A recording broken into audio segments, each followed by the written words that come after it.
3, 2, 1, la carrera por las rebajas ya ha comenzado, así se despertaba uno de los grandes almacenes de la capital aragonesa este viernes 7 de enero. Afluencia de consumidores en este primer día de rebajas que arranca con buenas expectativas para las grandes superficies. Bueno, pues esperamos que en esta campaña de rebajas acudan unas 60.000 personas de público en todos nuestros centros de Zaragoza.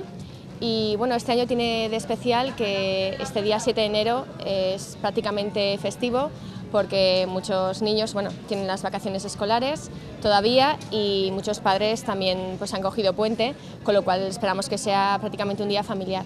Stock abundante y grandes descuentos de hasta el 50% en los productos estrella como moda y complementos.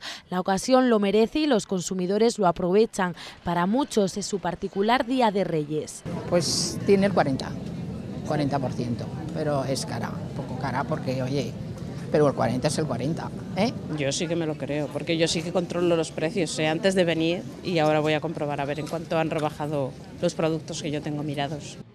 Las rebajas siguen marcadas por la crisis y el presupuesto de los compradores se resiente. Según FUCI, cada aragonés gastaremos en torno a los 80 euros en esta campaña de invierno. Prevengo más que nada por ver y si hay algo que me interesa pues sí que lo cogeré, pero no estoy obsesionada con comprar por comprar. Yo lo que haga falta, yo no tengo presupuesto.